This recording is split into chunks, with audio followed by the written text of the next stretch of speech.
Welcome to self-education through self-exploration, self-discovery, and self-expression.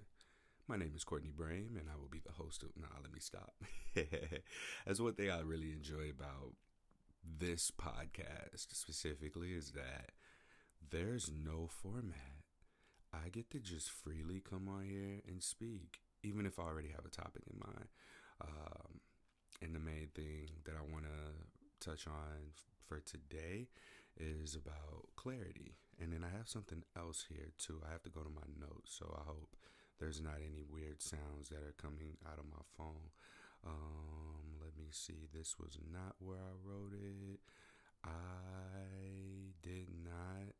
Hold on. I guess I could just start this over. Yeah, I'll do that. Damn. Yeah, I lost it. I wrote it in my notes and I just lost it.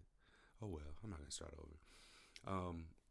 There's a confidence that comes with having clarity. And I think that throughout the year, or throughout this entire pandemic, to be honest, there was a need for clarity for many of us because there was so much uncertainty in the atmosphere. Being on lockdown in the beginning, at least for us here in St. Louis, Missouri, a lot of things were closed for 90 days. And we thought, after this 90 days, we'd go back to normal. 90 days turned into another, quote, lockdown. It turned into limited capacity in places. It turned into extending for a year and a few months, to be honest. And during that time, I remember when I started, when it started, I didn't know how I was going to pay my bills or anything. Fortunately, the pandemic unemployment assistance was a lot of money for me. I'm someone who's probably lower middle class or upper lower class, definitely upper lower class. And when that happened for me, it was a huge come up. So I was really smart about the money that I got, especially being self-employed. Like, it's a challenge to not only get clients, but to keep clients and to keep momentum up of getting and keeping clients. For me, it's always kind of had to be one of those things where the more you focus on one, obviously, the more the other lacks. So there were periods where I had a lot of people coming into the gym, and perhaps because of that, I wasn't able to keep a lot of people because the way that you get them isn't the way that you keep them. So not being able to work like at all, I guess I remember one of the first things I did was I went to the grocery store, and I was under the assumption that the grocery stores were going to be closed. So I loaded up on canned food, ramen noodles, frozen pizzas, and alcohol. And I remember the first week, I bought 3/5 of Jim Beam. And in 1 week, they were gone. And it was in those moments that I realized, wow, I'm an alcoholic. Or I'm not an alcoholic. It was just like an alcoholic behavior. And I was like, you know what? That was $50 on a week of 3/5 of alcohol. And it ain't like I was drinking with anybody. I just fucking had the shit. So, what was I doing there? And it was right then and there that I was like, all right, I will not be doing this again. And I drank still. It just wasn't near to that capacity. That's another thing that happened to me. I've lost my desire to drink and be drunk for sure. I'll have a drink socially, but I definitely just don't have any desire to go home and have a drink for myself. I don't want to have wine and cook, because that's another thing I was doing. I just drink something, make myself a drink while I was cooking. And it was just unnecessary. I didn't need that. And I guess I realized that because there weren't any distractions around me. It's not like I was drinking and then going out where people were drinking and then I was drinking more and I'm associating drinking with a good time. No, I associated drinking with being at home, being in lockdown, and not having any social interactions with it. So there was a massive deprogramming of my beliefs around alcohol very early into the pandemic. Same thing with money. On one of the earlier self episodes, I think I talked about my financial insecurities, and I talked about how I viewed money throughout my life and just seeing how people had it. And I've seen just like it make them not good people. So, as I mentioned, being someone who's upper lower class and having received at that point what it would have been $2,800 a week for a couple of months. $2,800 a week. I'm sorry, $2,800 a month for maybe like I think it was 6 weeks, or I forget exactly how long it was, but that was a come up for me. Not only was I able to pay my bills and get groceries, but on top of me selling my car, that was an expense that got cut out of that as well. So I was able to use that money to fund my nonprofit and invest in that and get a lot more clarity on what was going to come next. And not only that, but I talked about the deprogramming of my drinking habit. Same thing happened with me deprogramming my belief about money. My belief that money causes people to be corrupt was completely shattered when that money came in. Now, granted, it was like out of survival. Like I needed to save this money. I needed to invest in something that was going to be something for me to take care of myself, because personal training was off the table and that had been my career for the last 4 years, and advertising was taken away from me. Just with I don't know if it was because of the pandemic, but given the timing of it, my podcast sponsors went away from Something Positive for Positive People. um, and it just the uncertainty was crazy. And now I have this resilience to me from that time of uncertainty that came with these deprogrammings. And it was also fortunate that and I hate to call this a sponsorship because it didn't seem like one. It was just more like an opportunity for me to take advantage of, which was a company that offers therapy reached out to me about being a sponsor on that podcast, Something Positive for Positive People. And then so I got a therapist for free out of it. And regardless of how often I was like pushing therapy on people and in the ads, like I still got free therapy. And it wasn't like a paid sponsorship. It was more of like every sale you make, you get paid. And it was like, well, I'm paying for people to get therapy. So how about we shift the sponsorship here to where I just utilize your therapist, and there was just like no dialogue there. So eventually, they just when there was no more money. I don't even think I got them one client because I was paying for it. It did make sense. So there was that clarity too of like looking at how badly do I want to make money versus how committed am I to my core values, right? So there was also that, and that opportunity had been taken off the table for that reason, just simply because we're direct competitors. And when I went into it, it wasn't really like I was optimistic, like, ooh, this could be a good partnership because. And when the reality hit in, if that wasn't going to be the case, it was like, all right, got to do this myself. And I feel like I got to do this myself is something that I'm having to say a lot for me lately. Like even at the gym, like it's always just been Carl and I, and we've brought other people on, and we've had like expectations of other people, and even with money that was involved, like cleaning and photography, it's really challenging to get consistency. And throughout this pandemic, I realized that I really do value consistency as well. But having to do it myself, like I know that that's something like even today, I hadn't recorded a self episode for this week.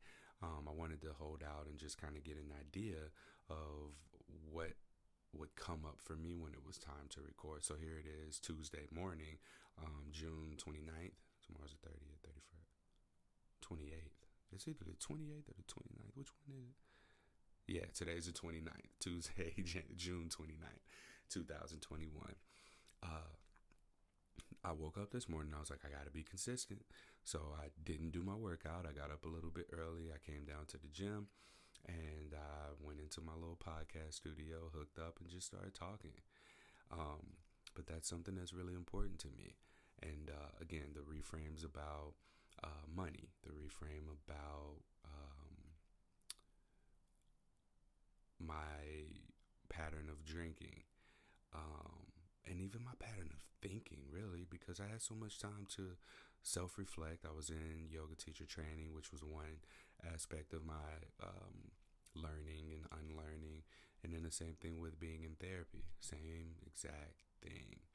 So much clarity has come out of this, so much resilience for me, and some business savviness because I had to do everything myself, as far as even with my nonprofit, paying for therapy, reaching out to therapists, making sure that I was in therapy and able to follow up with people and trying to stay on top of people making their appointments and making sure that they're getting what they need and that they know that they can advocate for themselves and that's what they need. Reaching out to health care providers and podcast guests, all of these things, and making even marketing pieces and reaching out to yoga instructors. Oh my goodness. Saying it out loud, I now realize just how much of a blessing that time had been for me.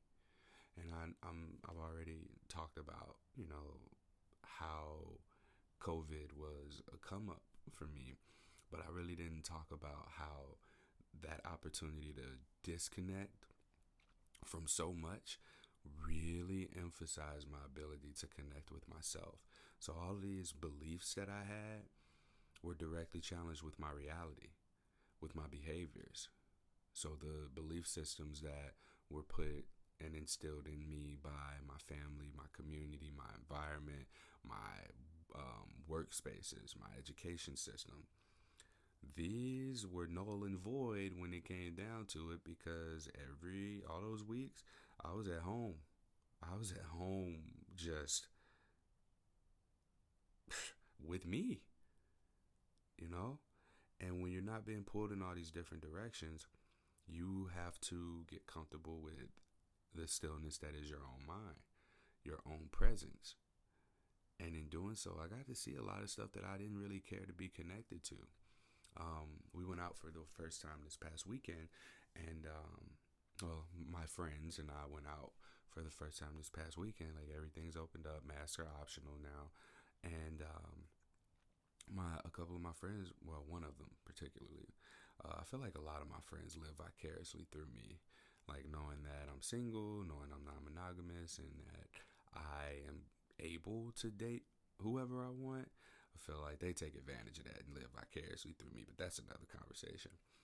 I recognize, and them just being like, oh, man, you should talk to her, or she's looking at you.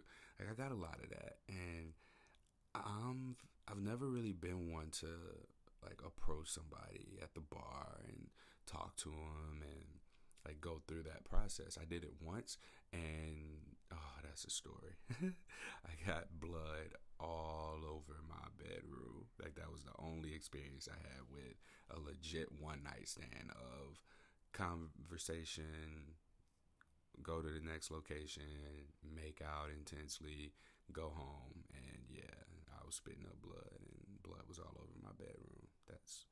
We don't need to tell that story. So I guess perhaps I'm just a little bit traumatized about one night stands, but also, like, I'm someone who has genital herpes.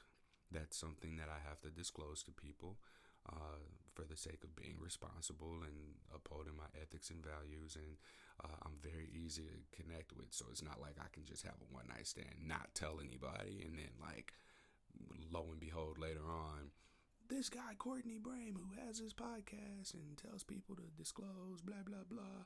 Yeah, I would rather avoid all of that. And I've learned that honesty is legitimately the second best policy only to transparency. That is a damn good phrase. Honesty is the second best policy to transparency. I hope I remember that. So disengaging from all of these external distractions. I'm at home and I'm having to get creative. And it's like all of these ideas were festering in my head. A lot of them I was just implementing, and as best I could. Let me say that. I was implementing these things as best I could.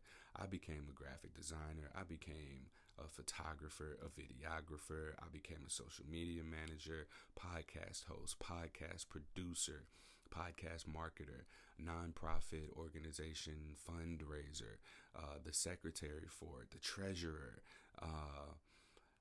and I was still a personal trainer and learning how to teach yoga. All of these things were happening for me. And you know what? All of these things are things that I planned. Like I've somehow coming out of the pandemic or transitioning into whatever this new normalcy is. All of these things have integrated into one another. I can teach yoga. I teach yoga here at the gym, Given 100. I teach yoga for my nonprofit as like a donation based thing. So this is how I'm raising money for people to get therapy by simply teaching yoga classes and inviting guest instructors to teach yoga classes as well. This is what I do now, like for that purpose. Some opportunities have presented themselves as a result of me interviewing people and organizations.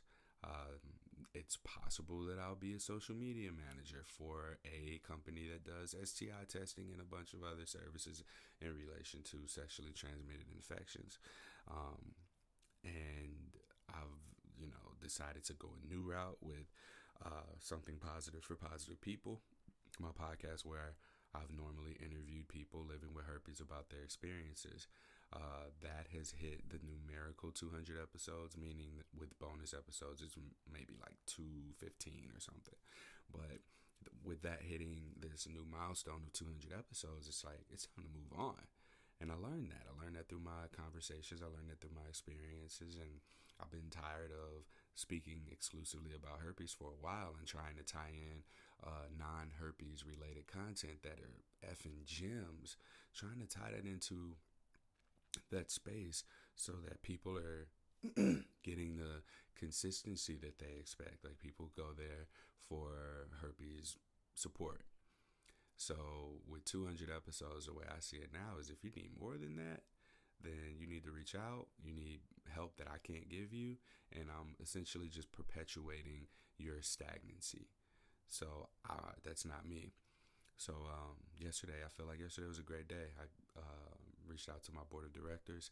We had our board meeting, and I presented that to them. I don't want to exclusively provide therapy to people with herpes. Like I've seen that that's not something that's going to be sustainable long term, and at this point, I've invested so much into it that I got to make it something that's going to be worth the return. And I feel like at this point it is. But offering people therapy because they have a herpes diagnosis, like I've done surveys and I recognize that majority of people who have herpes aren't concerned about herpes. When a diagnosis comes up, when an outbreak comes up, and when disclosure needs to happen, those are the three main concerns that people have. Outside of that, live your life. That's my overall message from those 200 episodes. And the people who really need the support actually don't need support for herpes. They need support for something else. And that's where a therapist really is beneficial. And this is just like what I found. I wouldn't have learned this had it not been for 2020. I'd probably be heading into episode 225 talking about herpes and just spinning that wheel. So really having this like inside look in myself, because every time I tried to stop before, I'd get a message that said, please don't stop doing what you're doing. This is so needed. Thank you. And those always feel so good. And I was pursuing those. I was pursuing that kind of validation rather than my own self-validation and self-trust. And this year, this 2020, 2021, the first half, they've been years of really testing my self-trust. I've been learning to trust myself and really lead with my intuition. That's something that I'd never been taught, and this was something that I had to be self-taught. Regardless of what seems like mistakes are being made, That's not what's really happening. Like I met people. Perfect example. The first woman that I met coming out of quarantine.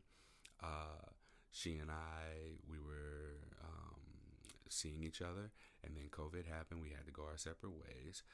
We stayed in contact, and she was the one who helped me with this huge survey that I did. They got 1,148 responses to it from people with herpes. You know how hard it is to do that? But that connection that was made, something about that connection was like, all right, hold on to this. And that's where we ended up going. I couldn't have foreseen that. And that was more than a year later from us meeting, from us having our time together, and then coming to the point of her supporting me and helping me with the creation of this survey. That is wild what happens with your intuition, because most people could have seen that as, oh, well, she's not here, out of sight, out of mind, or not wanted to keep in touch, or it could have been too much effort. There's all these things that could have happened, but yet, such a major thing occurred. And not to say that it wouldn't have happened at all if I didn't know her, but it might have just looked different. And the way that it looks right now, I don't think I could have done it better myself, personally. But that's me leading with my intuition. This is me following through on what my definition of success is. Progress through the process and the creation of opportunities. And I think that I've never created opportunity for myself. I've always taken the opportunities that were, quote, given to me. But now I'm having the opportunity, I am creating for myself an opportunity. An opportunity not only to take care of myself and be able to thrive, not just survive, because that's what I've always been doing, just looking at my financial situation. I said I'm upper lower class. Like, that's a funny thing to say, but it's the reality. I've been very like adamant about doing more traveling, especially this year. Now that people are like offering me that I can stay with them, and it's just a matter of me getting there and getting around and doing the things that are in the area for me to do. So with that said, like, I feel compelled to take advantage of this opportunity, and I also feel like a sense of peace that I've never had before, in that I am going to be able to go places, do things, and enjoy myself, and I'm going to be able to take care of myself. Like, I don't have to choose this either or thing that I've always felt like I had to. I don't have to choose between, all right, am I going to pay these bills and get groceries, or am I going to take this, am I going to go out to eat for my friend's birthday, right? And it's always seemed like that was the kind of decision that I had to make. So I have to directly challenge those beliefs that I've had about just being so cheap for the sake of being able to just take care of my needs. Like, I have to sacrifice my wants for my needs. And I'm finding that a lot of those wants that I had, those are necessities. Being able to travel, yes, it is definitely a luxury, but what I get out of traveling allows for me to better take care of myself. That is a form of taking care of myself. Being able to socialize and meet people and have those times where, yeah, maybe I go out and I don't spend $200 on food and alcohol and birthday presents, right? I can still go and have an experience that doesn't need for me to sacrifice my essential needs. So there's essentials and necessities. I'm sorry, luxuries. There's the essentials and then the luxuries. I guess essentials are necessities, so I could have used either word. But I have prioritized the necessities at the expense of essentials, because, like, I view some of the essentials as luxuries. Like, I'm capable of doing all of these things. Why am I not? Make more money is a simple solution. But, like, how does one go about that? And over the last 4 years, I done put myself out there as having herpes. I done put myself out there as like being the kind of person who can't work at a corporate office setting and being a leader. All of these things. Ain't nobody finna hire me. If you Google my name, you'll see all of these things that just demonstrate that I am not someone who's going to be able to sit at a desk and have someone tell me to punch in some information on a consistent basis and take phone calls. And that's kind of been what my jobs have been, like those types of roles. I've been taking opportunities that I was very hopeful would lead to other opportunities. And now, like, this is me taking it into my own hands, and I'll be completely transparent. At this point, am seeking grants. My nonprofit is going to be where I get my full-time employment from, something that I created.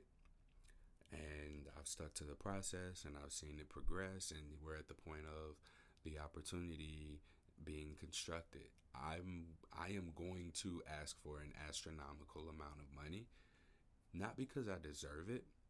I mean, I can say that I do. Like, I've worked for it. Like, what I have not been able to get and not been able to do, sacrifices, and I use air quotes when I say that, but really I just mean the shifting my priorities away from myself for this organization.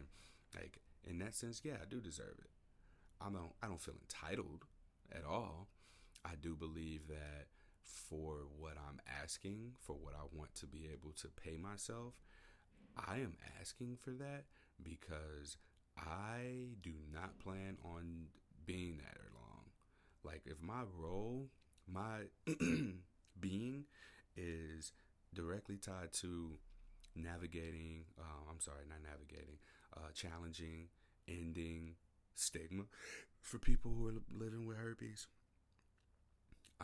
this shouldn't be like a long-term job that I retire from. No, get in, do what needs to be done, get out.